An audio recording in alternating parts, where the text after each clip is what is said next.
Oke, saat ini kita dengan Mbak Mariana Amiruddin. Mbak Mariana Amiruddin ini adalah salah satu komisioner Komnas Perempuan.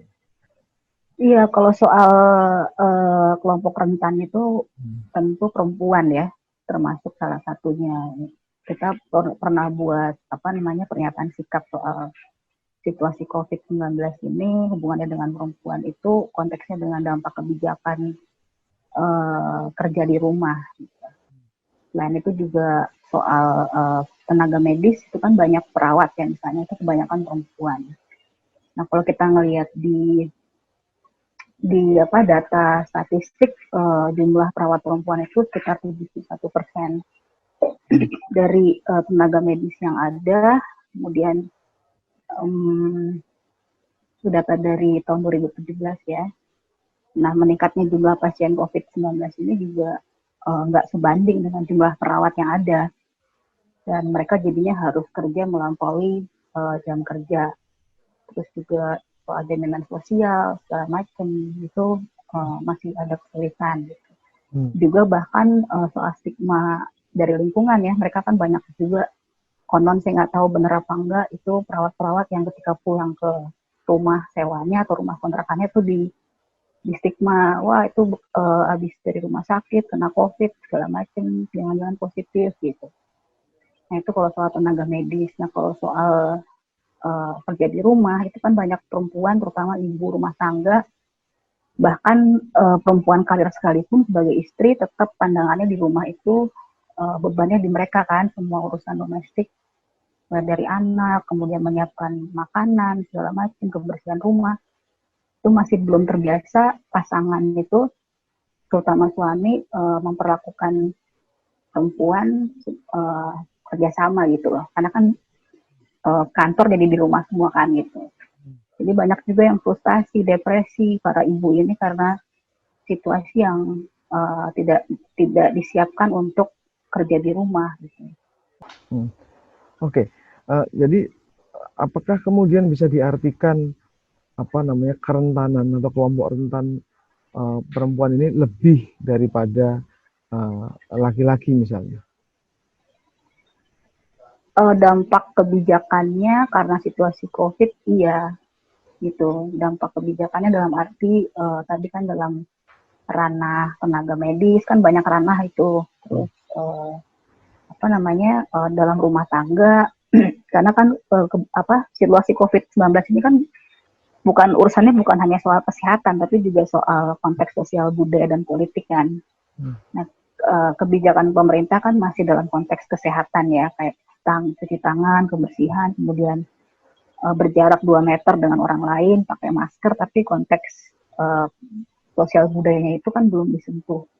Padahal itu justru itu adalah langsung terkena pada perempuan dalam kehidupan sehari-hari, baik sebagai pekerja maupun sebagai ibu rumah tangga atau istri gitu. Lalu apa efeknya, Mbak? Apa mas? Sorry. Apa efeknya bila ini tidak segera dipahami dan tidak ada perubahan dengan memperlakukan perempuan? Ya efeknya kalau dalam kondisi bencana kan dalam hak asasi manusia itu pembatasan HAM ya, pembatasan hak-hak asasi manusia itu kan akan diberlakukan ya, dan itu dibolehkan dalam hak asasi manusia. Namun kita juga perlu melihat konteks lainnya, misalnya tadi itu kalau secara umum kan bagaimana orang mencari nafkah, pedagang misalnya. Nah kalau secara khusus perempuan, bagaimana ketika ketika kerja itu di rumah, perempuan nggak jadi beban ganda, itu kan konteks budaya ya.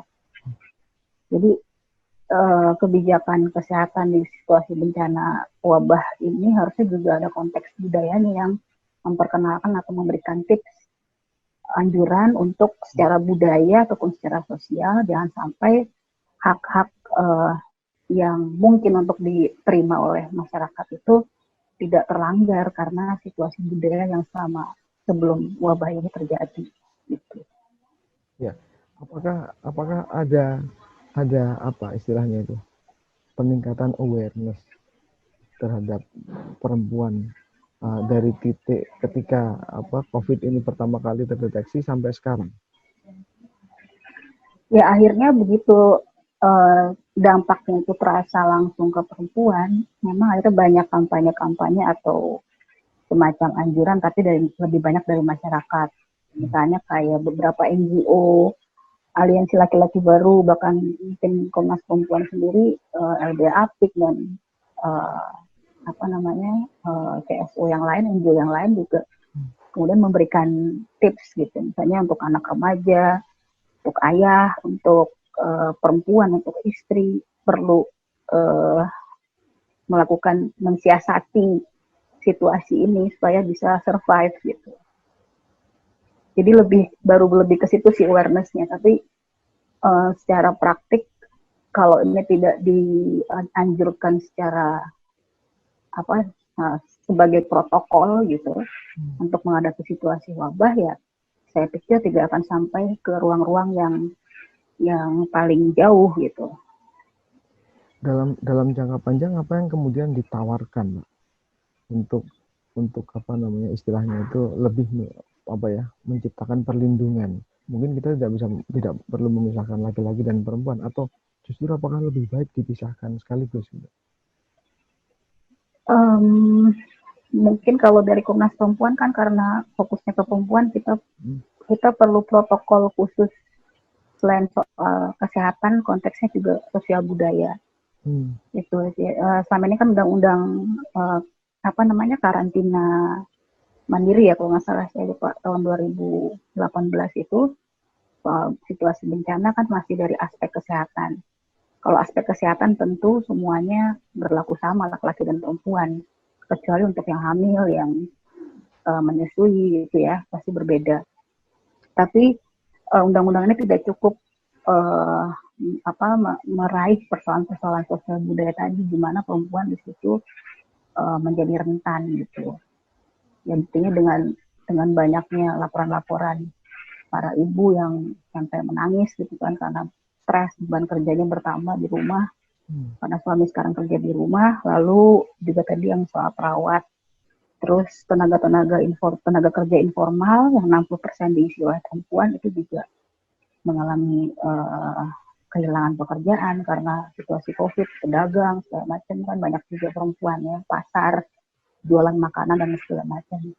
Nah jadi dampak sosial budaya inilah yang harus diatur juga di dalam bentuk protokol sosial budaya menghadapi COVID-19. Ya. Nggak cukup kesehatan aja. Oke. Apakah Komnas Perempuan punya draft yang bisa ditawarkan kepada pemerintah untuk membangun protokol yang istilahnya setara ini? Kebetulan kemarin kami habis meeting dengan lembaga HAM yang lain ya, yang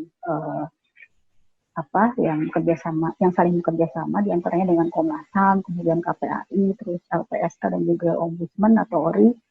Kita sedang akan membuat jadi supaya pemerintah itu mendapat rekomendasi yang komprehensif dari kelima lembaga ini soal cara menghadapi COVID-19 dan bagaimana membuat aturan-aturan khusus terutama dalam konteks sosial budaya tadi. Nah kalau untuk perempuan ya termasuk soal tahanan dan lapas itu juga harus diperhatikan, karena